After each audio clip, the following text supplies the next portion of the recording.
ہے. ایسا بھی تو ہو سکتا تھا کہ اللہ یہ کہہ دے کہ لیبلوکم ایکم اکثر عملا، یا اکثر عملا، تم میں سب سے زیادہ عمل کرنے والا کون ہے. لیکن اللہ نے زیادہ نہیں فرمایا، اللہ نے فرمایا احسن عملا، تم میں سب سے بہترین عمل کرنے والا کون ہے. بہترین عمل، اور بہترین عمل وہی ہے جو پیغمبر اسلام حضرت محمد رسول اللہ صلی اللہ علیہ وسلم نے کیا ہے اور بتلایا ہے. ان سے بہتر نہ کوئی پیدا ہوا اور نہ ہی کوئی کر کے دکھا سکتا ہے.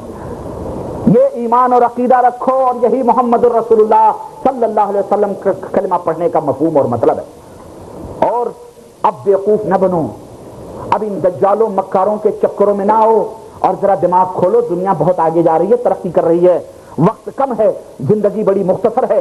تھوڑا سا عمل کرو، لیکن ٹھونک لو، باقاعدہ تحقیق کر لو کہ اللہ کے نبی نے کیا ہے یا نہیں کیا ہے، بتلایا ہے یا نہیں بتلایا. یہ نہ سوچو ارے یہ تو بہت بڑے، ایسا لگ رہا ہے جیسے بھی جبریل امین سے مسافہ کر کے آ رہے ہیں، یہ وہ لوگ ہیں. نہ نہ نہ نہ نہ نہ، شیطان مختلف بھیس میں آتا ہے، اور شیطان کی یہ کوشش ہوتی ہے کہ کسی طرح سے تمہارے ایمان کو، تمہارے عقیدے کو برباد کرے. اور اگر ایمان اور عقیدے کو برباد نہیں کر سکا تو کم از کم تمہارے اعمال میں کسی طرح سے کمی کر سکے، ثواب میں کمی کر سکے. حضرت امیر معاویہ رضی اللہ تعالیٰ عنہ فجر کی نماز ایک دفعہ سو گئے. انہوں نے فجر کی نماز نہیں پڑھی، صبح ہوئی بہت روئے. شیطان نے آگے خوب تھپکیاں دے کے سلا دیا، بچارے سو گئے. ہوتا ہے انسان کو نیند آ گئی. صبح اٹھے، اللہ کی بارگاہ میں توبہ کیا، بہت روئے. دوسرے دن سوئے ہوئے تھے کہ فجر کے وقت ایک آواز انہوں نے سنی اور ایسا لگا جیسے ان کو کوئی جھنجھوڑ رہا ہے، جگا رہا ہے. معاویہ اٹھو، فجر کی نماز پڑھ لو، اٹھو فجر کی نماز پڑھ لو. آنکھ کھلی، کہنے لگے کون ہو بھائی، کون ہو؟ کہنے لگا کہ میں ابلیس ہوں، میں شیطان ہوں. کہنے لگے تو شیطان ہے، تیرا کام تو سلانا ہے، تو جگانے کیوں آیا؟ کہا اصل میں کل سلا دیا تھا تو کل آپ نے بہت رویا اور اللہ سے توبہ کی، تو اللہ تعالیٰ نے آپ کو اتنا ثواب دیا کہ جتنا آپ پڑھتے تو نہیں ملتا. آج اس لیے جگانے آیا ہوں کہ کہیں آج بھی نہ رو تو آپ زیادہ ثواب لے لو، اس لیے جگا رہا ہوں کہ اٹھو چلو نماز پڑھو. سوچیں آپ، اس طرح سے شیطان کوشش کرتا ہے کہ کس طرح تمہارے اجر و ثواب کو کسی بھی طرح سے کم کرے. اگر تم موحد ہو، نبی کے متبع اور پیروکار ہو، ماشاءاللہ سب کچھ ہے، تو کوئی نہ کوئی بدعمالی لگا دے گا. یہ کرو اس طرح اجر میں کم ہوگا، اس طرح جھوٹ بولو، غیبت کرو، بد اخلاقی کرو، چغلیاں کرو، حرام کھاؤ، بدکاریاں کرو، زناکاریاں کرو، عیاشیاں کرو، اس طرح اس میں لگا دے گا. ٹھیک ہے تم مشرک نہیں ہو، ٹھیک ہے تم بدعتی نہیں ہو، ٹھیک ہے متبع سنت ہو، موحد ہو الحمدللہ، لیکن دوسری برائیوں میں پھر تم کو لگا دے گا. اور جو بدعتی ہیں، جو مشرک ہیں، ان سے تو کہتا ہے بڑے بڑے تقوی کی بات کر، ابے حلال ہی کھا، حرام لوگوں کو خود بھی بتلا، تو بھی حرام کے قریب مت جا. کیوں؟ نمازیں پڑھ لمبی لمبی، یہ رکعتیں مار، دن بھر تہجد تسبیحات میں لے کے چل. کیوں؟ اس کو پتا ہے یہ زندگی بھر سر رگڑتا رہے گا. ہم نے تو اس کا عقیدہ پہلے ہی بڑا برباد کر دیا. شرک جیسا کینسر اس کے دل کے اندر موجود ہے، تو جس کینسر کے مریض کو، جو کینسر کا مریض ہو، اگر اس کو تم بادام اور پستے اور خمیرہ گاؤ زبان گھوٹ گھوٹ کے کھلاؤ، وہ تندرست ہوگا؟ بیکار ہے. ایسے ہی نماز روزے ہر جگہ شرک کے ہوتے ہوئے رب ذوالجلال کے ہاں وہ کوئی حیثیت اور اہمیت اس کی نہیں. یہ بات کان کھول کر کے سن لو. تو میرے عزیز، اما وہ تو شرک ہے، یہ بدعت کا حشر یہ ہے. حضرت شاہ ولی اللہ جو محدث بر صغیر کہلاتے ہیں اور ہر فرقے کے لوگ ان کو مانتے ہیں، ان کا کہنا ہے کہ میرے نزدیک 100 زنا کر لینا یہ بہتر ہے کسی ایک بدعت کے ایجاد کرنے سے. کیوں؟ اس لیے کہ ایک زناکار کو اللہ توفیق دے دے گا کہ وہ توبہ کر لے، اور وہ زناکاری کرتا ہے لیکن اس سے پوچھو کہ یہ حرام ہے کہ نہیں، وہ کہے گا حرام ہے. وہ مانتا ہے کہ یہ ہے برا کام، لیکن پھر بھی شیطان اس کے اوپر سوار ہے اور بدکاریاں کر لیتا ہے. لیکن اسے توبہ کی توفیق کبھی نہ کبھی ہو سکتی ہے، لیکن ایک بدعتی کو توبہ کی توفیق جلدی نہیں ہوتی. کیوں؟ اس لیے کہ جس بدعت کو وہ کر رہا ہے، شیطان نے اس بدعت کو اس کی نظر میں حسین اور خوبصورت بنا دیا ہے اور اسے اچھا سمجھ کے کر رہا ہے. اس لیے اسے کبھی جلدی توبہ کی توفیق.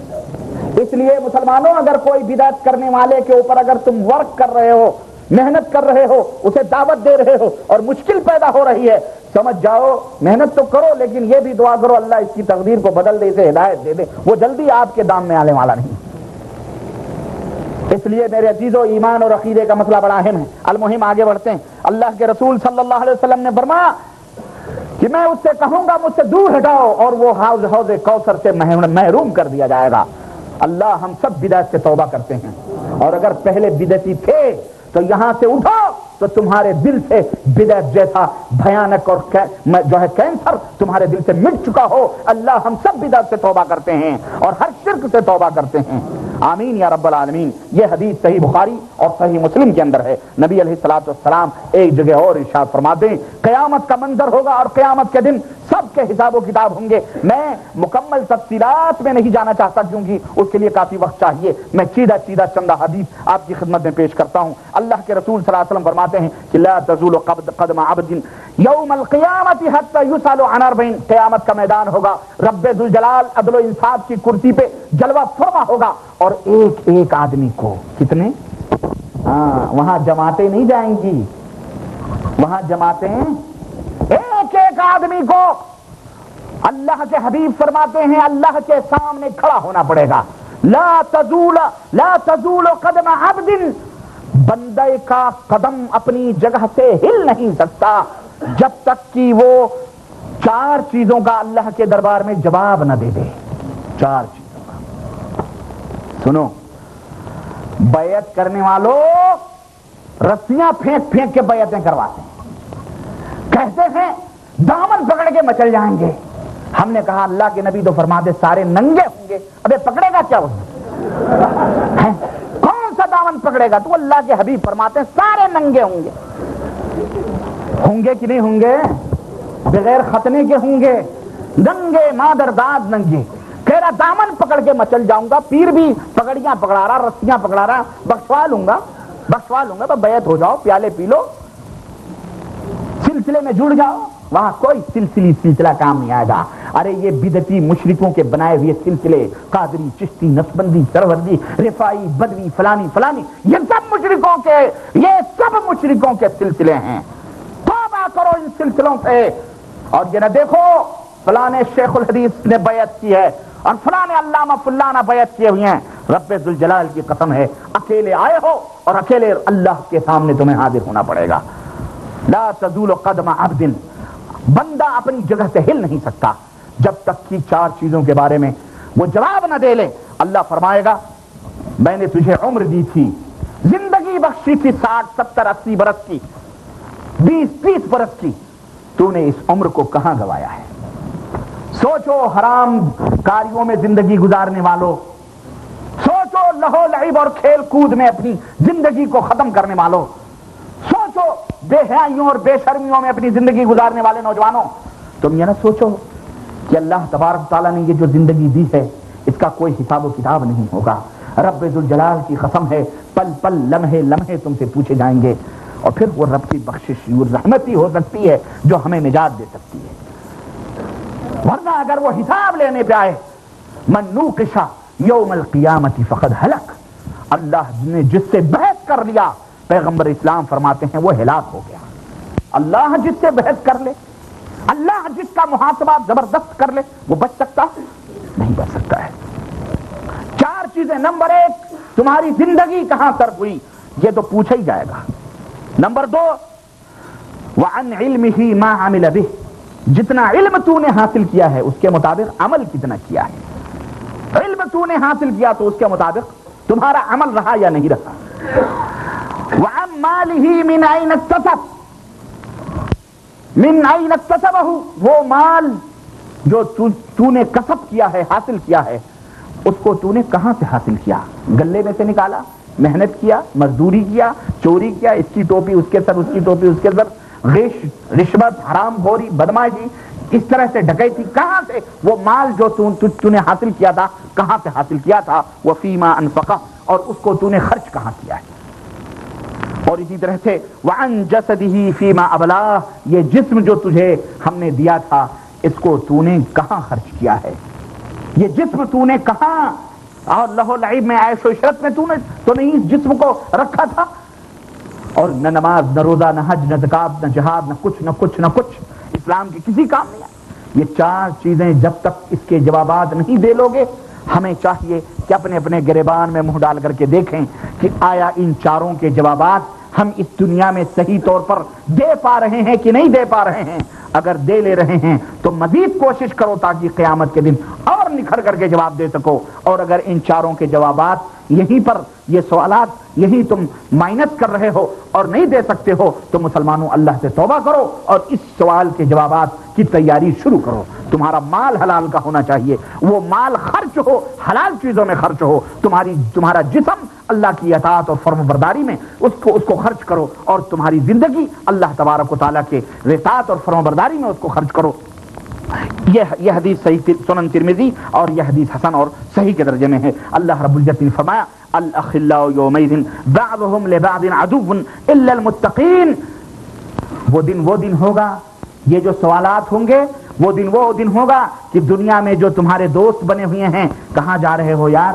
ارے چلو آج بڑی اچھی پکچر لایا ہوں، بڑی اچھی فلم لایا ہوں، بیٹھ کے دیکھتے ہیں۔ چھٹی ہوتی ہے، اذان دی جاتی ہے، ہم نے ایسے بھی شکایتیں سنی ہیں، دوستی کھاتے میں اذان ہوتی ہے، ایک کا ہاتھ پکڑ کر مسجد میں جانے کے بجائے اپنے اپنے کمروں میں جاتے ہیں، VCR چالو کرتے ہیں اور بیٹھ کے 15-20 منٹ جو اللہ نے انہیں نماز کے لیے وہ وقت دیا ہے اس کو صرف کرتے ہیں، اللہ کی اطاعت بھی نہیں خرچ کرتے۔ اور پھر جب نماز ختم ہوتی ہے فوراً گھر کھول کر کے آ کر کے دکانوں کو کھولتے ہیں۔ اللہ سے ڈرو مسلمانوں، اللہ سے ڈرو۔ اور جو یہ وقت ملا ہے اللہ کی قسم، اس مملکت سعودی عربیہ میں جو اللہ تبارک تعالیٰ نے جو تمہیں یہ بہترین زندگی دی ہے اور امن اور شانتی کی زندگی دی ہے، اگر کوئی شخص یہاں نمازی نہ بن سکا اور اگر کوئی شخص یہاں اللہ کا فرما بردار نہ بن سکا، اللہ کی قسم دنیا کے کسی گوشے میں وہ اللہ کا فرما بردار بننا اس کے لیے بہت مشکل ہے، الا یہ کہ اللہ رحم فرمائے اس کے اوپر۔ اس لیے میرے عزیزو، اس موقع کو غنیمت سمجھتے ہوئے اپنے ملکوں سے جو آئے ہو اپنی زندگی کو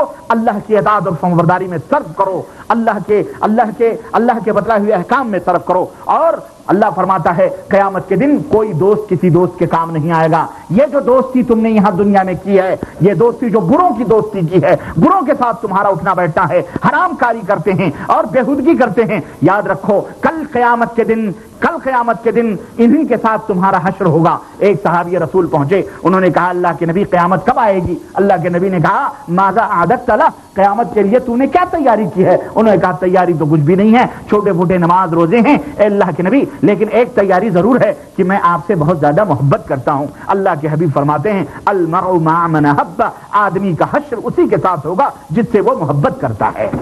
اللہ اکبر۔ اگر تم نے برے لوگوں کے ساتھ محبت کی ہے، اگر تم نے کھجڑے کھزروں کے ساتھ محبت کی ہے اور لوگوں نے اپنے اپنے گھروں میں نہ جانے کن کن طوائفوں کے اور نہ جانے کن، یہ فلانے کا فین ہے، یہ فلانے کے فین ہیں، یہ فلانے ہیرو کے فین ہیں، یہ فلانے ہیروئنوں کے فین ہیں، ان کی تصویریں لگاتے ہیں استغفر اللہ، اور باقاعدہ ان سے محبت کرتے ہیں، ان کے نام پر برتھ ڈے پر باقاعدہ خطوط بھیجتے ہیں، ای میل بھیجتے ہیں اور نہ جانے کیا کیا ان سے روابط اور تعلقات رکھتے ہیں۔ لوگوں، نوجوانوں، اگر تم نے برے لوگوں سے محبت کی ہے اس دنیا کے اندر، اللہ کی قسم قیامت کے دن وہ تمہارے دشمن تو ہوں گے ہی اور تمہارا حشر انہی کے ساتھ ہوگا۔ اللہ ہمیں ایسے لوگوں سے محفوظ رکھے۔ الا المتقین، لیکن جو متقی ہیں، جو موحد ہیں، متبع سنت ہیں، شرک اور بدعات سے دور ہیں، پرہیزگار ہیں، حلال کھاتے ہیں، حرام سے بچتے ہیں، 5 وقتہ نمازی ہیں، اگر تم ان سے محبت کرو گے، اگر تم ان سے دوستی کرو گے تو اللہ تبارک تعالیٰ فرماتا ہے قیامت کے دن وہ تمہیں فائدہ بھی پہنچا سکتے ہیں۔ اور بعض روایات کے اندر آتا ہے، سند کی ذمہ داری میں نہیں لیتا کہ وہ صحیح ہے یا ضعیف ہے، لیکن روایات کے اندر آتا ہے کہ ایک شخص جہنم میں جا رہا ہوگا، کسی نے اس کی نظر کسی جنتی پہ پڑے گی، وہ جنتی اس کو دیکھے گا، کہے گا ارے تو جہنم میں جا رہا ہے، کیا کریں اپنی بدعمالیوں کی وجہ سے۔ وہ جنتی وہ کہے گا بھائی ہم نے دنیا میں تجھے وضو بنانے کے لیے 1 لوٹا پانی دیا تھا، ہم نے تجھے 1 گلاس پانی دیا تھا۔ وہ جنتی کہے گا ہاں تو نے مجھے 1 پانی گلاس کا تو دیا تھا۔ وہ کہے گا اے پاک پروردگار دنیا میں اس بندے نے مجھے پانی دیا تھا، اے اللہ اس کے گناہ کو معاف کر دے، اے اللہ اسے بھی جنت میں داخل کر دے۔ وہ شفاعت کرے گا، وہ بندے مومن جنتی اللہ سے سفارش کرے گا، اللہ تبارک تعالیٰ اس کی بات رد نہ کرتے ہوئے اس کے گناہ معاف کر کے اس کے ساتھ اس کو بھی جنت میں داخل فرمائے گا۔ اس لیے متقیوں سے دوستی کرو، پرہیزگاروں سے دوستی کرو، اچھے لوگوں کی صحبتوں میں بیٹھو، برے لوگوں کی صحبتوں سے دور رہو، اور برے لوگوں سے ہرگز تعلق اور ان سے ہرگز محبت نہ رکھو۔ محبت رکھو تو پرہیزگاروں سے، متقیوں سے رکھو۔ یوم، اللہ رب العزت نے فرمایا یوم یعض الظالم علی یدیہ یقول یا لیتنی اتخذت مع الرسول سبیلا، وہ قیامت کے دن وہ دن ہوں گے جب آدمی اپنے ہاتھوں کو کاٹے گا، اپنے ہاتھوں کو غصے سے کاٹے گا اور کیا کہے گا؟ یا لیتنی، ہائے میری بدنصیبی، اتخذت مع الرسول سبیلا، میں نے رسول کے راستے کو اپنایا ہوتا، میں نے اپنے نبی محمد الرسول اللہ صلی اللہ علیہ وسلم کے طریقے کو اپنایا ہوتا، انہی کے راہوں پر چلا ہوتا۔ یا ویلتا لم اتخذ فلانا خلیلا، ہائے میری بدنصیبی، فلاں کو میں اپنا خلیل نہ بناتا، فلاں کو اپنا دوست نہ بناتا۔ دوست میں اور خلیلی میں فرق ہے، ایک دوست ہوتا ہے دوست، لیکن جو خلیل ہوتا ہے وہ بہت ہی گہرا دوست ہوتا ہے۔ تو اے لوگوں بد عقیدہ لوگوں کو، بد مذہبوں کو، بد راہوں پہ چلنے والوں کو، بدعت اور شرک کرنے والوں کو، غیر پرہیزگار لوگوں کو، غیر صالحین کو اپنا دوست نہ بناؤ۔ اگر تمہیں دوست بنانا ہے تو ان لوگوں کو دوست بناؤ اور ان لوگوں کی صحبتوں اور مجلسوں کو اختیار کرو جو لوگ موحد ہیں، متبع سنت ہیں، جو رسول اللہ صلی اللہ علیہ وسلم کی راہوں کی دعوت دیتے ہیں اور ان کی راہوں پہ چلتے ہیں۔ اگر تم نے ان کی راہوں کو نہ اپنایا اور دنیا میں بنے ہوئے اپنے اپنے راہوں پر بلانے والے، اپنی اپنی جماعتیں اور اپنے اپنے فرقے اور اپنے اپنے مذہب کی طرف دعوت دینے والے لوگوں کے راستوں کے اگر تم چلے، جن کا راستہ قرآن و سنت کا راستہ نہیں، صرف دعوے وہ کرتے ہیں لیکن حقیقت میں وہ قرآن و سنت سے دور ہیں، ایسے لوگوں کی راہوں کو اپناؤ گے تو کل قیامت کے دن وہی حشر ہوگا جو مشرکین کا ہوتا ہے کہ اپنے ہاتھوں کو کاٹو گے اور کہو گے ہائے میری بدنصیبی،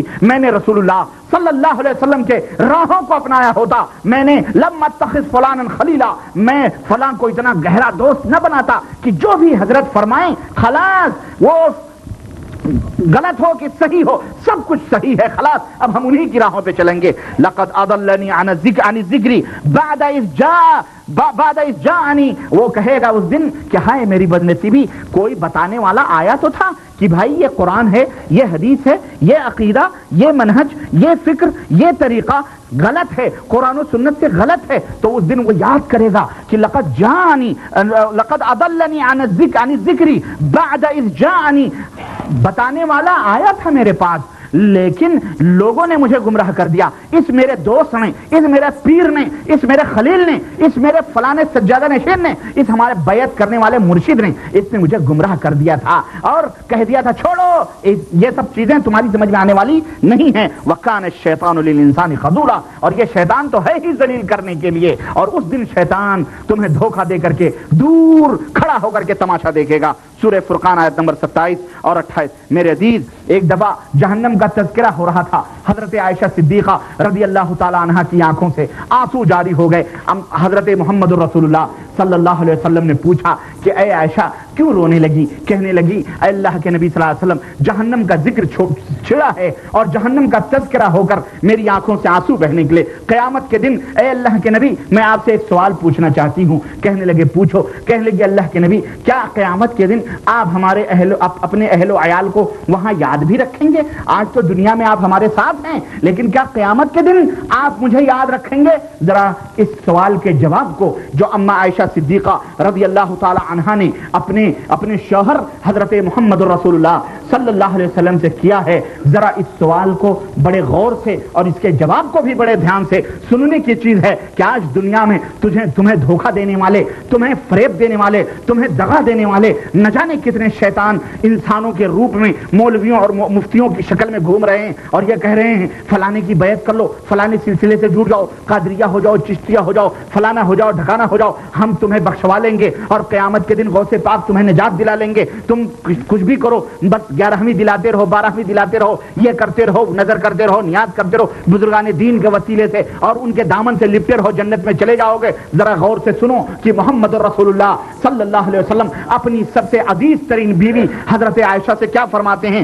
اما فی، اللہ کے نبی نے فرمایا اما فی ثلاثۃ مواطن فلا یذکرہ احد احدا، عائشہ 3 جگہیں ایسی ہیں کہ وہاں کوئی کسی کو یاد نہیں کرے گا۔ اللہ اکبر، 3 مقامات ایسے ہیں جہاں وہاں کوئی کسی کو یاد نہیں کرے گا، نہ استاد شاگرد کو، نہ نبی اپنی امت کو، نہ بیٹا بیٹی کو، اور نہ ہی شوہر اپنی بیوی کو، نہ بیوی شوہر کو۔ فرماتے ہیں عند المیزانی حتی یعلم ایخف میزانہ ام یثقل، یہاں ایک تو اس دن اس وقت کوئی کسی کو نہیں یاد کرے گا جب وہ میزان پر کھڑا ہوگا اور اس کے نام اعمال تل رہے ہوں گے، جب تک اسے یہ پتہ نہیں چل جائے گا کہ اس کا جو نام اعمال ہے اچھے اعمال زیادہ ہیں یا برے اعمال زیادہ ہیں، نہ جانے اس دن کیا ہوگا۔ اس دن کوئی کسی کا وہاں پر کوئی کسی کو یاد نہیں رکھے گا۔ وعند تطایر الصحف حتى يعلم اين يقع كتابه في يمينه ام شماله ام وراء ظهره، اور اس دن اس وقت کوئی کسی کو یاد نہیں رکھے گا جب پاک پروردگار نام اعمال بکھیرے گا،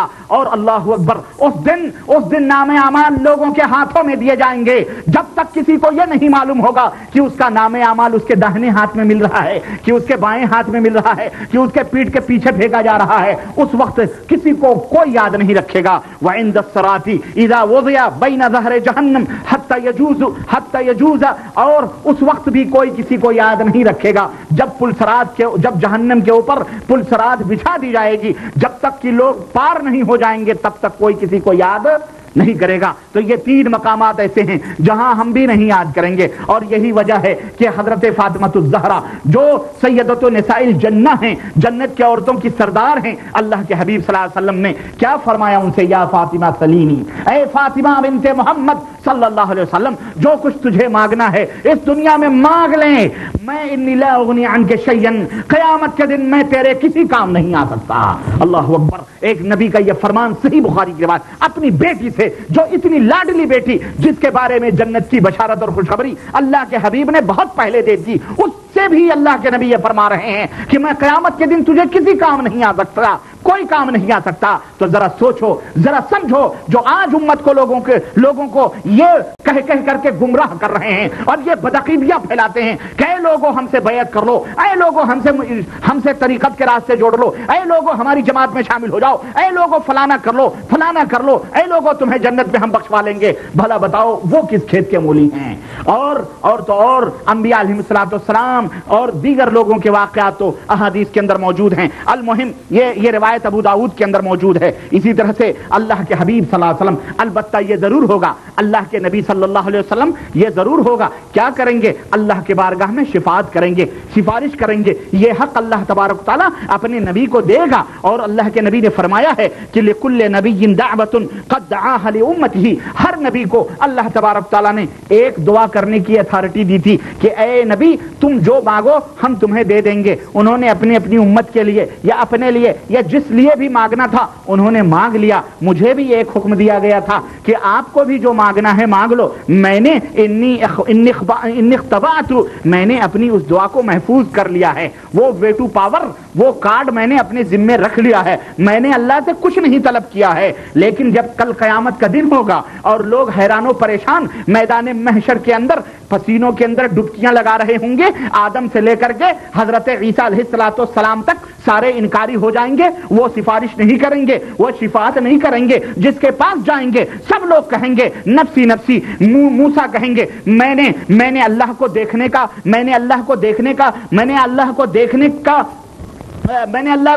کا طلب کیا تھا کہ اے اللہ مجھے تو اپنا دیدار کرا دے، میں اس غصے، میں اس کے جرم میں اپنے آپ کو مجرم سمجھ رہا ہوں۔ نو کہیں گے میں اپنے بیٹے کے لیے میں نے دعا مانگی تھی کہ اے اللہ میرے بیٹے کو جنت میں داخل کر دے، لیکن اللہ نے مجھے کہا چپ رہو ورنہ جاہلوں میں سے ہو جاؤ، میں اپنے اس طلب کے اوپر شرمسار ہوں۔ ابراہیم کہیں گے میں نے اپنے ابا کے لیے دعا مانگی تھی کہ اے اللہ میرے ابا کو جنت دینا، اے اللہ میرے ابا کو میدان محشر میں مجھے ذلیل اور رسوا نہ کرنا، تو اس دن حضرت ابراہیم کہیں گے میں اس دعا کے لیے میں پریشان ہوں. حضرت غرض جتنے بھی نبی ہیں جتنے بھی رسول ہیں سب انکار کر دیں گے اور سب کہہ دیں گے میں تمہاری سفارش نہیں کر سکتا, میں تمہاری سفارش نہیں کر سکتا. لوگ حضرت محمد رسول اللہ صلی اللہ علیہ وسلم کے دربار میں آئیں گے. آپ صلی اللہ علیہ وسلم فرماتے ہیں کہ مجھ سے کہیں گے, میں اللہ کی بارگاہ میں بڑے آسانی کے ساتھ لوگ کہہ لیتے ہیں کہ بھائی یا رسول اللہ نعرہ لگا لو خلاص بیڑا پار ہو جائے گا. ارے میاں وہ دن تو وہ دن ہوگا کہ بڑے بڑے لوگ اللہ کے سامنے منہ بند اور بات کرنے کی ہمت نہیں ہوگی. پاک پروردگار کے سامنے نبی علیہ الصلوۃ والسلام فرماتے ہیں کہ میں سجدہ کروں گا, اللہ کا ذکر کروں گا, اللہ کی حمد و ثنا بیان کروں گا, اللہ سے معافی مانگوں گا. اس وقت اللہ تبارک و تعالی خوش ہوگا اور فرمائے گا یا محمد صلی اللہ علیہ وسلم ارفع راسک, اپنے سر مبارک اٹھائیے, سل تعطا, مانگو دیا جائے گا, اشفع تشفع, سفارش کرو تمہاری سفارش قبول کی جائے گی. اللہ کے حبیب فرماتے ہیں میں رب ذوالجلال کی بارگاہ میں سب سے پہلی سفارش یہ کروں گا, میدان محشر بپا ہے, پاک پروردگار آج تیرے غیظ و غضب کا اور اللہ آج تیرے بدلے کا دن ہے, اے پاک پروردگار تیرے بندے پریشان ہیں, ان کا حساب و کتاب جلدی لیا جائے, ان کا حساب و کتاب جلدی لیا جائے. اللہ تبارک تعالیٰ پھر حساب و کتاب لے گا. اس طرح سے اللہ کے حبیب سفارش کرتے جائیں گے, سفارش کرتے جائیں گے. اللہ اکبر. اس طرح جہنمی جو ہے جو مجرم ہوں گے, جو موحد ہوں گے, مجرم ہوں گے, ان کو اللہ کے نبی جو جنتی ہوں گے وہ تو جنت میں جائیں گے, لیکن جو پکڑے ہوئے گئے ہوں گے, جو اللہ تبارک تعالیٰ نے جن کا جہنم لکھ دیا ہوگا, اللہ سے سفارش کریں گے اے پاک پروردگار اس بندے کو تو جنت میں داخل کر دے, اس بندے کو جنت میں داخل کر دے. اللہ اکبر, اللہ اکبر. ایک صحابی رسول حضرت ابو ہریرہ کہنے لگے یا رسول اللہ من اسعد الناس بشفاعتک یوم القیامہ, سفارش کا حق آپ کو دیا جائے گا, لیکن امتیوں میں کون خوش نصیب ہوگا جو آپ کی سفارش کا مستحق ہوگا, یہ بھی بتلاتے چلو. سفارش ملے گی تو کس کو ملے گی, سفارش ملے گی تو کس کو ملے گی. حضرت محمد رسول اللہ صلی اللہ علیہ وسلم نے فرمایا ابھی تک مجھ سے اس طرح کا سوال ابو ہریرہ کسی نے نہیں کیا ہے, تو نے کیا ہے تو میں تجھے ضرور بتلاؤں گا کہ میری سفارش کا حقدار کون سا خوش نصیب ہوگا. اور مسلمانوں کان کھول کر کے سنو, خوش فہمیوں کے محل میں زندگی نہ گزارو, اور مولویوں نے جو تمہیں ڈھکوسلے بازیاں اور بری تعلیمات دے کر کے تمہیں مغرور بنایا ہے, ذرا محمد الرسول اللہ صلی اللہ علیہ وسلم کی تعلیمات بھی سنو کہ مدنی تاجدار شافع محشر کیا فرما رہے ہیں. فرماتے ہیں اسعد الناس یوم القیامت بشفاعتی, سب سے بڑا خوش نصیب قیامت کے دن جو میری شفاعت کا مستحق ہوگا وہ کون ہوگا؟ من قال لا الہ الا اللہ خالصا من قبل نفسہ, جس نے لا الہ الا اللہ کہا ہو. پیغمبر اسلام یہیں پر بس نہیں کر رہے ہیں بلکہ فرماتے ہیں جس نے لا الہ الا اللہ کہا ہو من خالصا من قبل نفسہ, اپنے دل کی گہرائیوں کے ساتھ, اخلاص نیت کے ساتھ جس نے لا الہ الا اللہ کہا ہو. اے اللہ یہ اخلاص نیت کیا ہے میرے عزیز؟ اخلاص نیت یہ ہے کہ تم نے لا الہ الا اللہ کہا ہے تو اس میں اب ملاوٹ نہ کرو, اس میں شرک نہ کرو, اس میں ساجیداری نہ کرو. اللہ تبارک و تعالیٰ کو اس کی ذات میں, اس کی عبادت میں, اس کی بندگی میں, اس کے اسما میں, اس کے صفات میں اللہ تبارک و تعالیٰ کسی بھی مخلوق کو شریک اور پارٹنر نہ بناؤ. اس کی عبادت خالص ہونی چاہیے, خالصا من قبل نفسہ, اپنے نفس کی گہرائیوں کے ساتھ, اخلاص نیت کے ساتھ اللہ الہ الا اللہ کہا ہو. پتہ یہ چلا کچھ لا الہ الا اللہ کہنے والے جو اللہ کے سوا غیروں کو حاجت روا سمجھتے ہیں, مشکل گشا سمجھتے ہیں, اللہ کے سوا غیروں کو بگڑی بنانے والا سمجھتے ہیں, اللہ کے سوا غیب دان جاننے والا سمجھتے ہیں, اللہ کے سوا روزی دینے والا سمجھتے ہیں, اللہ کے سوا بیٹا بیٹی دینے والا سمجھتے ہیں, چاہے وہ مندروں پہ جانے والے ہوں, چاہے وہ دیوی دیوتاؤں کے اوپر دان دچھڑا کرنے والے ہوں, چاہے وہ مزاروں پہ جانے والے ہوں, چاہے وہ چادر چڑھانے والے ہوں, چاہے وہ تعزیے یا شدے یا علم یا چبوترے یا کوئی بھی چیزیں کرنے والے ہوں, چلے کچھ بھی کرنے والے ہوں, وہ خالصا من قبل نفسہ, ان کا لا الہ الا اللہ نہیں ہوتا ہے. انہوں نے لا الہ الا اللہ کے اندر ملاوٹ کی ہے, انہوں نے اللہ کی عبادت بھی کی ہے, لیکن اللہ کی عبادت کے ساتھ ساتھ انہوں نے مخلوقات کو شریک بھی کیا ہے. اور ایسے لوگ اللہ کے نبی کی شفاعت کے مستحق. ہاں یہ سنو, اور یہ حدیث جو ہے یہ حدیث بڑی پیاری شفاعت کے تعلق سے ہے. لوگوں نے کہا جاتے ہیں اللہ کے نبی اللہ اکبر جو یہ کہتے ہیں کہ میری قبر پر آ کے کبھی کوئی چیز طلب نہ کرنا, آ کر کے کبھی میرے قبر کو میلہ نہ بنانا, میں میلہ نہ بنانا. اس نبی کی قبر پر جا کے کہتے ہیں اے اللہ کے نبی مجھے شفاعت کرنا قیامت کے دن, اللہ کے نبی میری شفاعت کرنا. ارے ان بد نصیبوں سے کہو ارے اللہ کے نبی تمہاری کیا شفاعت کریں گے؟ اللہ رب العزت وَلِلَّهِ الشَّفَاعَةُ جَمِيعًا, اللہ ہی کے لیے مکمل شفاعت ہے. اللہ جس کو اجازت دے گا قیامت کے دن وہی سفارش کر سکتا ہے. اللہ کے حبیب بھی جب تک اللہ اجازت نہیں دے گا تب تک شفاعت نہیں کریں گے. اور یہ بھی سن لو, ابو طالب سے بڑھ کر کے محبت کرنے والا اس دنیا میں نہ پیدا ہوا ہے نہ پیدا ہوگا, لیکن کل میدان قیامت میں اللہ کے حبیب ان کی بھی سفارش نہیں کریں گے. ابراہیم اپنے باپ کی بھی سفارش نہیں کریں گے, اور کریں گے. اللہ کے حبیب فرماتے ہیں کہیں گے اللہ میرے ابا کو جنت دے دے. کیا نبی کی ہر دعا قبول ہو جاتی ہے؟ کہیں گے اللہ آج مجھے ذلیل مت کر. اللہ فرمائے گا ابراہیم کے باپ کو لایا جائے. ابراہیم کو باپ کو فرشتے لائیں گے. کس شکل میں لائیں گے؟ اور حضرت ابراہیم کو حکم ہوگا کہ ابراہیم اپنے پیروں کی طرف دیکھو. ابراہیم جب اپنے پیروں کی طرف دیکھیں گے تو ایک بجو ان کے پیروں میں لٹڑا ہوا پڑا ہوگا, گندگیوں میں بجو پڑا ہوگا. ابراہیم کہیں گے اللہ یہ کون ہے؟ اللہ فرمائے گا یہ تمہارے ابا ہیں. فرشتوں کو حکم ہوگا اس کو ٹانگ پکڑ کر کے جہنم میں ڈال دو. نبی ہیں, اللہ کے ابو الانبیاء ہیں, امام التوحید ہیں, اللہ کا ایسا معزز اور برگزیدہ بندے ہیں کہ اللہ تبارک تعالیٰ نے تن تنہا ان کی تعریف کی ہے کہ ان ابراہیم کان امتن, ابراہیم اکیلے ہیں لیکن ایک امت ہیں. لیکن ان کے باپ کا حشر کیا ہو رہا ہے؟ اس لیے مسلمانوں ہوش کے ناخن لو. میدان اللہ کے نبی کی محبت ضرور ہونی چاہیے, لیکن محبت کا جو سلیقہ ہے, محبت کا جو طریقہ ہے, محبت کا جو تقاضا ہے, اس طرح سے جب تک ان محبت کے تقاضوں کو پورا نہیں کرو گے.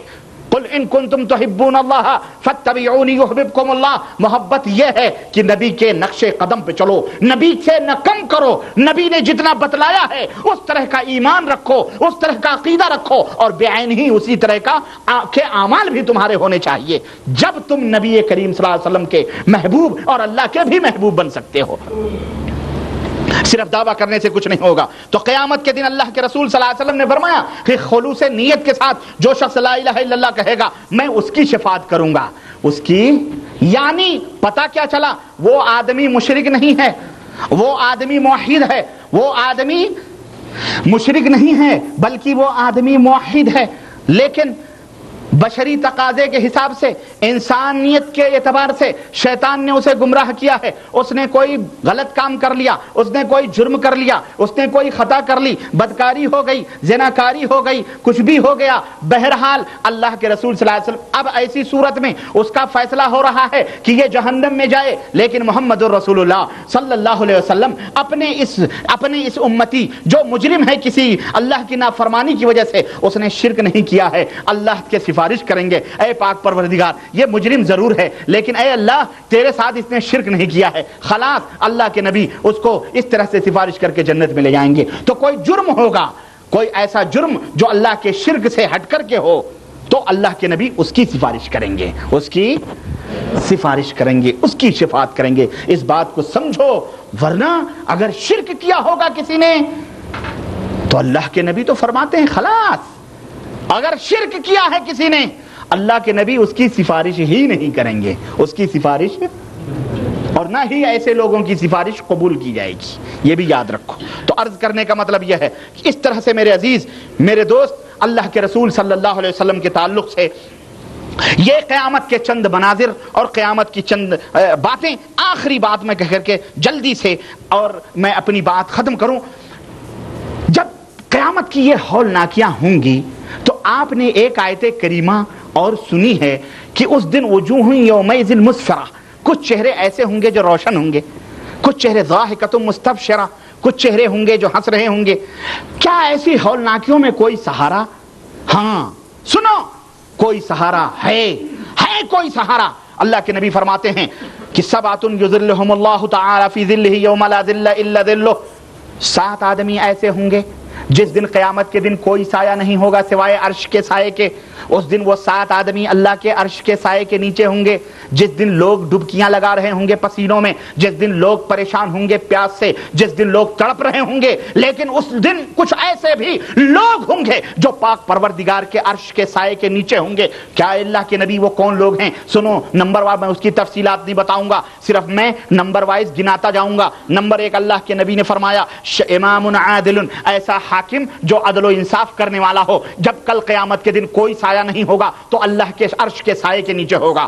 شاب نشا فی عباد اللہ, ایسا نوجوان جس نے اپنی جوانی اللہ کی عبادت و بندگی میں گزاری ہو, وہ بھی عرش کے سائے کے نیچے ہوگا. تیسرا, رجل قلبہ معلق فی المساجد, وہ آدمی ہوگا جو نماز پڑھ کر کے آیا ہے لیکن دوسری نماز کے لیے اس کا دل مسجد کے اندر لگا ہوا ہے کہ پاک پروردگار جب بلائے گا دکان بند کریں گے, کھیت کو بند کریں گے, اللہ کے صدا کی طرف گزرتے, اس کا دل معلق ہے مسجد کے اندر, کام بھی کر رہا ہے لیکن دل کہاں لگا ہوا ہے؟ اللہ کی مسجد میں لگا ہوا ہے. وہ شخص بھی قیامت کے دن اللہ کے عرش کے سائے کے نیچے ہوگا. رجلان تحابا فی اللہ, وہ دو دوست بھی اللہ کے عرش کے سائے کے نیچے ہوں گے. جو دوست اللہ کے لیے ایک دوسرے سے محبت کرتے ہیں, جب وہ اکٹھا ہوتے ہیں تو اللہ کے لیے اکٹھا ہوتے ہیں, جب جدا ہوتے ہیں تو اللہ کے لیے جدا ہوتے ہیں. ایسے دوست لوگ بھی کل قیامت کے دن مومنین ہوں گے, صالحین ہوں گے, آپس میں محبت کرتے ہیں, تو ایسے لوگ بھی کل عرش کے سائے کے نیچے ہوں گے. رجل دعته امرأة ذات منصب و جمال فقال انی اخاف اللہ,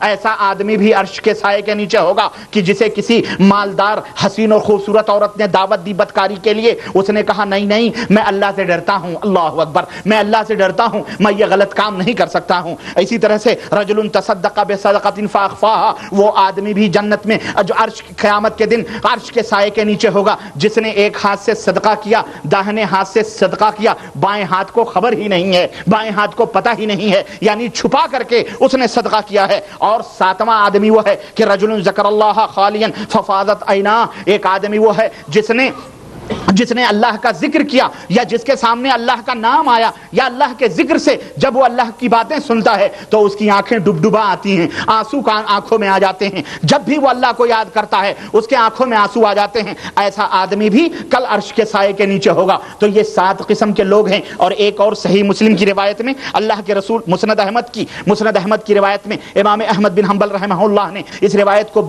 اپنی مسند کے اندر ذکر کیا ہے. فرماتے ہیں کل امرئ فی ذل صدقتہ حتی یفصل بین الناس, صححہ الالبانی فی الجامع, امام البانی رحمہ اللہ نے اس حدیث کو صحیح قرار دیا ہے صحیح الجامع کے اندر, اور مسند احمد کی روایت ہے. فرماتے ہیں کہ اللہ کے رسول صلی اللہ علیہ وسلم نے فرمایا کہ کل قیامت کی بڑی پیاری حدیث ہے مسلمانوں, اور کان کھول کر کے سنو, آخری بات میں بات ختم کر رہا ہوں, بڑی مقدس حدیث ہے. کل قیامت کے دن جب کوئی سایہ نہیں ہوگا, پیغمبر اسلام فرماتے ہیں کہ جب تک فیصلہ نہ ہو جائے تب تک آدمی اپنے صدقے اور خیرات کے سائے کے نیچے ہوگا. اللہ اکبر, یعنی اس دن تم نے دنیا میں جو صدقے اور خیرات کیے ہیں اللہ وحدہ لا شریک کی بارگاہ میں, کل یہی صدقے بدلیاں بن کر کے, چھایا بن کر کے میدان محشر میں تمہیں سایہ کریں گی, اور تم اس سائے کے نیچے اس وقت تک رہو گے جب تک اللہ فیصلہ نہیں فرما دے گا. اس لیے اللہ کی راہ میں صدقہ کرو, خیرات کرو, اور قیامت کے دن اچھے سے اچھی چھاؤں, اچھے سے اچھے چھائے کے لیے اللہ کی بارگاہ میں صدقہ اور خیرات کرو. اور آخری بات حضرت ابو ہریرہ کی روایت صحیح بخاری کے اندر یہ حدیث موجود,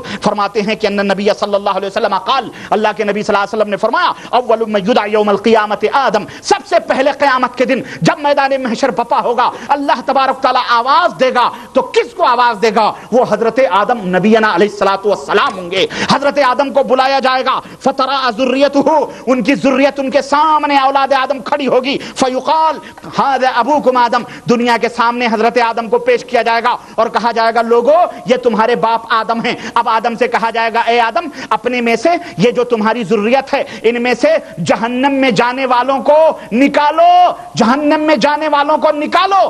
حضرت آدم کہیں گے اللہ کیسے نکالوں, کتنے لوگوں کو جہنم میں جانے کے لیے نکالوں؟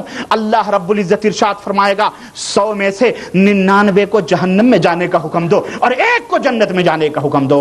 اے اللہ ہمیں تو انہی ایک میں سے بنا دے مولا، اور 99 میں سے اے اللہ ہم معافی چاہتے ہیں۔ میرے مسلمانوں، ایک جگہ اور اللہ کے رسول صلی اللہ علیہ وسلم فرماتے ہیں کہ ہر 1000 میں سے 999 کو اللہ حکم دے گا انہیں جہنم میں جانے کا حکم دیا جائے اور ایک کو جنت میں جانے کا حکم دیا جائے۔ میرے عزیزو، اس لیے اللہ سے ڈرو، جہاں 999 جہنم میں جا رہے ہیں اور ایک جنت میں جا رہا ہے۔ اور ایک بات یہاں ایک درس اور میں دیتا چلوں، لوگ آج ہمارے ملکوں میں حق اور باطل کے فیصلے قلت و کثرت بھر بڑے ناز کرتے ہیں۔ سواد اعظم ہم ہیں، ہماری اکثریت ہے، ہم بہت زیادہ ہیں، اس لیے حق پر ہم ہی ہیں۔ انہیں یہ حدیث بتلا دو 999 جہنم میں جانے والے ہیں، ایک جنت میں جانے والا ہے۔ اللہ کے ہاں اقلیت اور اکثریت کوئی معیار نہیں ہے، رب ذوالجلال کے ہاں اکثریت نہیں دیکھی جاتی ہے۔ سواد اعظم کا مطلب یہ نہیں ہے کہ سواد اکثر بہت زیادہ لوگ، اعظم کا مطلب بڑا ہوتا ہے، یعنی جو اللہ کی اطاعت و فرما برداری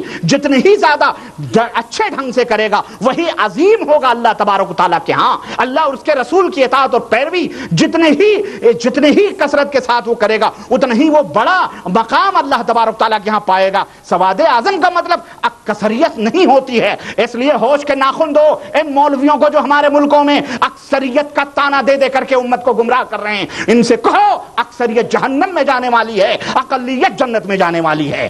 اس لیے میرے عزیزو، کبھی ان کی باتوں سے دھوکے میں نہ آنا۔ تو یہ قیامت کے چند مناظر تھے، قیامت کی چند ہولناکیاں تھیں، قیامت کی چند حقیقتیں تھیں۔ میں اپنی بات کو ختم کرتے ہوئے اللہ سے یہ دعا کرتا ہوں کہ اے مسلمانوں، اللہ کے لیے ان حقیقتوں کو سمجھ کر کے اللہ سے دعا کرو مل جل کر کے کہ اے اللہ ہم سب کو عمل صالح کرنے کی توفیق عطا فرما، اور ہم سب کو جنت الفردوس میں جگہ عطا فرما، اور ہم سب کو جہنم سے نجات عطا فرما، ہم سب کو اپنے نبی کی شفاعت اللہ تبارک تعالیٰ نصیب فرما۔ قیامت کے دن اللہ ہمارے نبی کو ہماری شفاعت کرنے کا حکم عطا فرما مولا۔ الہ العالمین، ہم مجرم ہیں، ہم گنہگار ہیں، ہم اپنے گناہوں سے توبہ کرتے ہیں پاک پروردگار، ہم شرک سے، بدعات سے، خرافات سے، حرام کاریوں سے، بدکاریوں سے اے پاک پروردگار ہم توبہ کرتے ہیں مولا۔ الہ العالمین، ہمیں جہنم سے نجات عطا فرما، ہماری گردنوں کو جہنم سے آزادی عطا فرما مولا، ہمارے ماں اور باپ کو جنت الفردوس میں جگہ عطا فرما۔ جتنے بھی مومنین، مومنات، موحدین، متبعین سنت مرد اور عورت انتقال کر چکے ہیں، اے پاک پروردگار سب کو کروٹ کروٹ جنت نصیب فرما مولا۔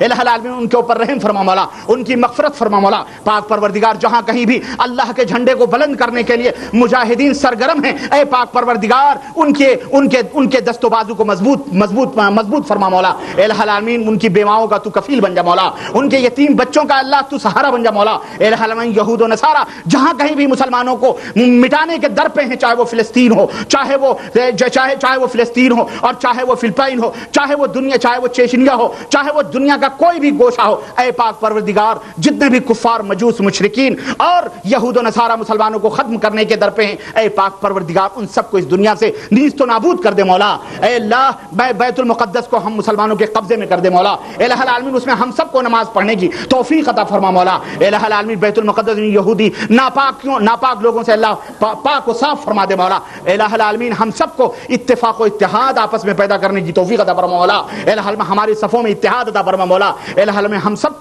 سب کو اسلام کی موت عطا فرما مولا۔ الہ العالمین، ہم سب کے دلوں میں ایمان کو روشن فرما مولا۔ الہ العالمین، ہم سب کو قرآن و سنت سے محبت کرنے کی توفیق عطا فرما مولا، اور اسی کے اوپر مرنے اور جینے کی توفیق عطا فرما مولا۔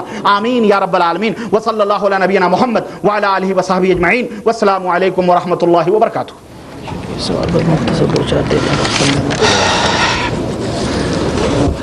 ایک سوال بھائی نے کیا ہے کہ میری نانی مرحومہ کا انتقال سعودیہ میں رہنے کے دوران ہو چکا ہے، کیا میں ان کے قبر پر حاضر ہو سکتا ہوں؟ اس کی نوعیت کیا ہونی چاہیے؟ قرآن و حدیث کے مطابق جواب دینے کی زحمت گوارا کریں۔ بے شک آپ حاضر ہو سکتے ہیں، آپ جا کے نماز جنازہ بھی پڑھ سکتے ہیں، جیسا کہ اللہ کے رسول صلی اللہ علیہ وسلم نے خود مدینے کے اندر اس کالی عورت کی قبر پر جا کر، جسے رات کو مری تھی اور اسے دفن کر دیا گیا تھا، تو اللہ کے نبی نے صبح اس کو نہیں دیکھا، پوچھا کہ وہ عورت کہاں ہے، تو پتہ چلا کہ اسے رات کو مر گئی، صحابہ نے اسے دفن کر دیا، تو اللہ کے نبی خود گئے اور اس کی قبر پر جا کے آپ نے نماز جنازہ پڑھی اور اس کے لیے دعائے مغفرت کی۔ تو اس طرح سے آپ بھی اپنے نانی کی قبر پر جا کر ان کے لیے دعائے مغفرت کر سکتے ہیں، نماز جنازہ پڑھ سکتے ہیں، وہی دعائے مغفرت ہے۔ کیا دن میں کئی مرتبہ ملنے والے آپس میں سلام کر کے بار بار کر سکتے؟ بے شک، یہاں تک کہ اللہ کے نبی صلی اللہ علیہ وسلم نے فرمایا ہے کہ اگر کسی مسلمان بھائی کا دیوار کا سایہ ہو گیا، چھپ گیا اور پھر وہ آیا اپنے مسلمان بھائی کا سامنا ہوا، تو اس سے سلام کرے، کیونکہ اس سے نیکیوں میں اضافہ ہوتا ہے اور اس سے یہودی جلتے ہیں۔ وضو کرنے کے بعد سگریٹ پی کر صرف کلی کر کے نماز ادا کر سکتے ہیں یا نہیں؟ اولاً دیکھیں اللہ کے نبی صلی اللہ علیہ وسلم نے فرمایا کوئی شخص پیاز کھا کے یا لہسن کھا کے کچی ہماری مسجد کو نہ آئے، کیونکہ اس سے اذیت پہنچتی ہے فرشتوں کو اور لوگوں کو۔ اب آدمی نے اگر سگریٹ پیا ہے تو بہتر یہ ہے کہ ایسی صورت میں وہ تھوڑی دیر مطلب یا تو پہلے اولاً تو پینے نہیں چاہیے اس کو، بہرحال اسے پرہیز کرنا چاہیے، لیکن اگر کوئی مجبور ہی ہے تو بہرحال سگریٹ پی کے تو بہرحال نماز سے پہلے ذرا احتیاط کرے وہ، کیونکہ اس کے منہ میں بدبو ہے نا۔ تو البتہ وضو کا جہاں تک تعلق ہے تو اس کا وضو وغیرہ نہیں ٹوٹے گا، اس کا وضو برقرار رہے گا، سگریٹ پینے سے وضو نہیں ٹوٹتا اور نماز ادا کر سکتا ہے۔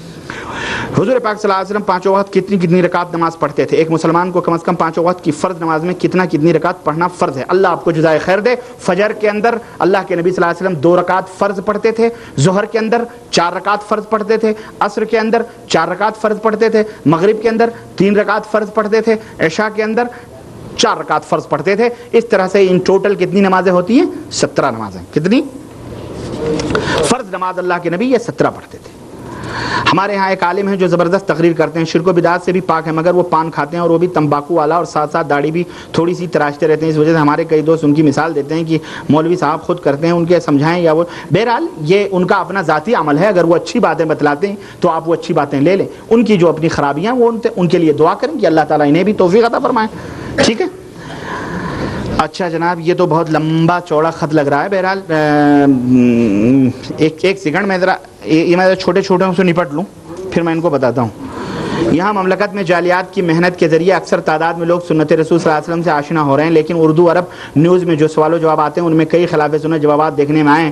مثلا 20 رکعت تراویح، ایک مسلط سے زیادہ داڑھی کاٹنے کا، اور ایک مجلس کی 3 طلاقیں 3 مانی جائیں گی، وغیرہ وغیرہ، اور اس کی وجہ سے لوگ تذبذب کا شکار ہیں۔ اس لیے لوگ یہاں کی کتابوں سے ہی دلیل لیتے ہیں۔ اردو نیوز یہاں کا نہیں ہے بھائی، اس کے اوپر جو لوگ مسلط ہیں ان میں شیعہ رافضی بھی ہیں اور اس کے اندر دنیا دار فاسق و فاجر لوگ بھی ہیں۔ اس لیے بہرحال جس طرح آپ دکان میں مال، اس میں فلمیں بھی آتی ہیں، تو کیا مطلب آپ یہ کہیں گے کہ وہ ہیروئنوں کی جو تصویریں ہمارے لیے جواز ہیں، جائز ہیں؟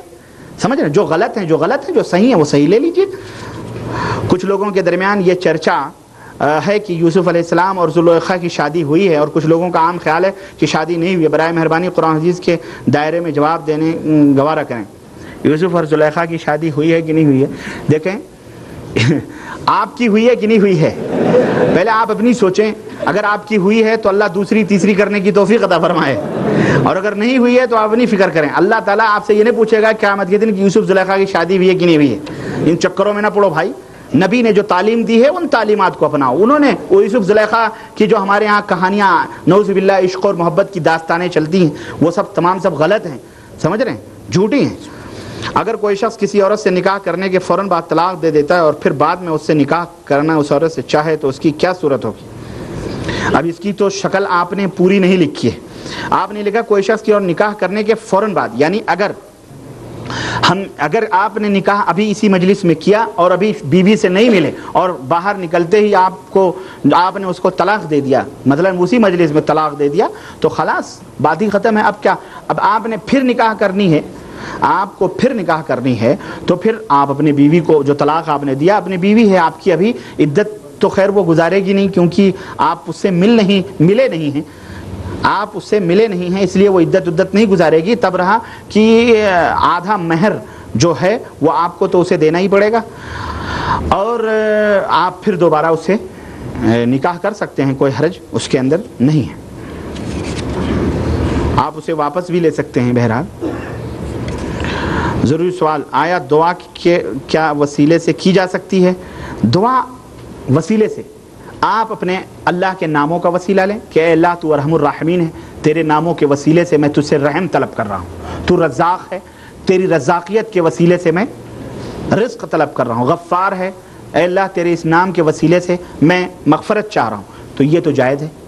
اسی طرح سے آپ نماز پڑھتے ہیں، صدقہ خیرات کیا، آپ نے روزہ رکھتے ہیں، اللہ سے کہیں اے پاک پروردگار میں نے تیری راہ میں یہ صدقہ کیا ہے، اے اللہ تیری رضا کے لیے کیا ہے، اے اللہ اگر یہ تجھے پسند ہے تو اے اللہ مجھے یہ کام کر دے, یہ کام میرا بنا دے, یہ اس مصیبت سے ہمیں چھٹکارا دے دے, یا جو بھی آپ مانگنا چاہیں, تو اپنے اعمال صالحہ کے ذریعے سے آپ اس کو وسیلہ بنا سکتے ہیں. نمبر 3, کسی دعا کسی نیک آدمی کے پاس جا کر آپ اس سے یہ کہہ سکتے ہیں کہ اللہ نے, آپ نمازی ہیں الحمدللہ, آپ ہم نیک ہیں, یا کوئی بھی آپ اس سے کہہ سکتے ہیں آپ ہمارے لیے دعا کریں, اللہ ہم کو بیٹا دے دے, بیٹی دے دے, یا جو بھی مصیبت, اس سے دعا کروائیں. تو اس کی دعا جو نیک آدمی ہیں اس کے وسیلے سے آپ دعا مانگ سکتے ہیں کہ اللہ اس نے جو ہے وہ آدمی دعا کرے کہ اے اللہ اس بندے کو تو یہ چیز دے دے. تو یہ جائز ہے کچھ نیک اور شریف آدمی سے, تو یہ وسیلہ تو جائز ہے. لیکن مردوں کا وسیلہ یا زندے جو ہیں اور زندے بابا ہمیں یہ دے دو, بابا اے فلانے بابا کے وسیلے سے ہمیں یہ دے دو,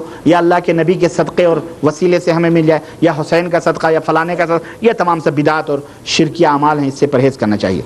وتر نماز کی صحیح تعداد کتنی ہے اور صحیح طریقہ کیا ہے؟ وتر نماز کی صحیح تعداد جو ہے 1 بھی ہے, 3 بھی ہے, 5 بھی ہے, سمجھ رہے ہیں, 7 بھی ہے. تو اور اس کا طریقہ 2 ہے. ایک تو یہ ہے کہ آپ 2 رکعت پڑھتے پڑھتے آپ 1 رکعت الگ سے پڑھ کر کے وتر کر لیں. اور دوسرا طریقہ یہ ہے کہ آپ 2 رکعت پڑھ کے سلام پھر 3 رکعت جو پڑھتے ہیں اس کا طریقہ یہ ہے کہ 2 رکعت پڑھ کے سلام پھیریں, پھر الگ سے 1 رکعت پڑھ کے اور پھر ایک اور سلام پھیریں. اور اگر آپ تینوں اکٹھی پڑھنا چاہتے ہیں تو پھر یہ ہے کہ 2 رکعت پڑھ کے بیٹھیں نہیں تشہد کے اندر, بلکہ کھڑے ہو جائیں, اور کھڑے ہو کر کے پھر تیسری رکعت پڑھ کے پھر بیٹھیں, اور بیٹھنے کے بعد میں پھر سلام پھیریں. یہ 2 طریقے ہیں اس کے وتر کی نماز کے. اور جو احناف لوگ پڑھتے ہیں اس کی کوئی دلیل ہے؟ اس کی کوئی دلیل مجھے پتہ نہیں ہے. تب رہا کہ اللہ کے رسول صلی اللہ علیہ وسلم نے یہ ضرور فرمایا ہے کہ وتر کی نماز کو مغرب کی طرح نہ پڑھو, وتر کی نماز کو مغرب کی طرح نہ پڑھو. قرآن سنت کی تعلیم دینے والا خود داڑھی مڈائے صرف گناہ سمجھ کر اور پتلون اوپر چڑھائے صرف نماز کے اوقات, باقی اوقات لمبی پتلون ہے, تو کیا اس کی تعلیم درست ہو سکتی ہے؟ میاں اگر قرآن و سنت کی تعلیم شیطان بھی دے رہا ہے تو وہ بھی درست ہے. نہیں سمجھ آئی آپ کو؟ اس کی داڑھی اور اس کے پتلون سے آپ کو کیا لینا ہے؟ وہ تو اس کی مثال ایسے ہی ہے جیسے بارش ہوئی اور گڈھے میں وہ بارش پہنچی, تو گڈھے کو تو کوئی فائدہ نہیں ہے, البتہ لوگ فائدہ اٹھا رہے ہیں, پانی سے چوپائے بھی پی رہے ہیں, لوگوں کی بھی ضرورت پوری ہو رہی, تو وہ گڈھے کی مانند ہے جو بے عمل ہے.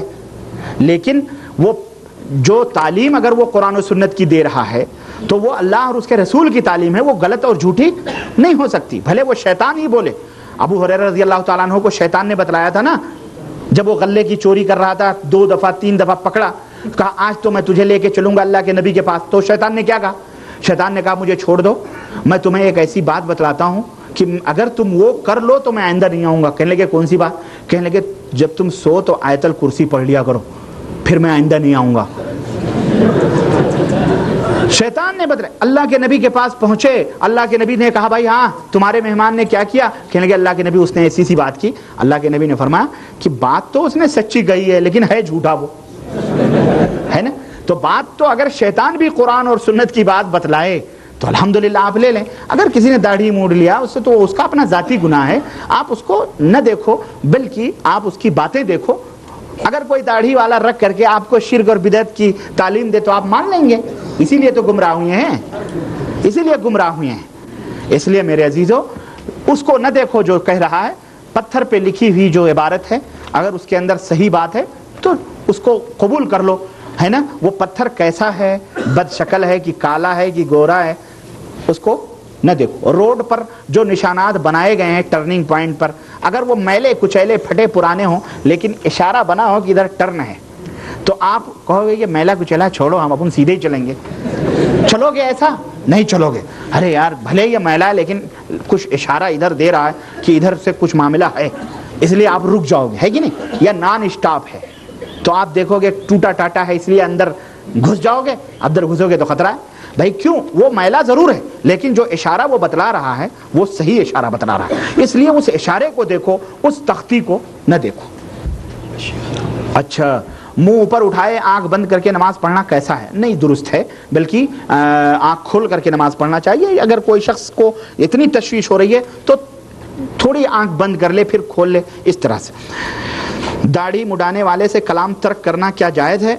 اگر آپ اسے منع کر رہے ہیں اور وہ انکار کر رہا ہے تو بہرحال منع کلام تو نہ ترک کریں، بہرحال اتنا بڑا گناہ، بہرحال وہ گنہگار ہے، لیکن آپ اس سے رابطہ رکھیں، اللہ تعالیٰ اسے ہو سکتا ہے آپ کی باتوں سے وہ ہدایت دے۔ بقیہ سوالات کہاں گئے بھائی؟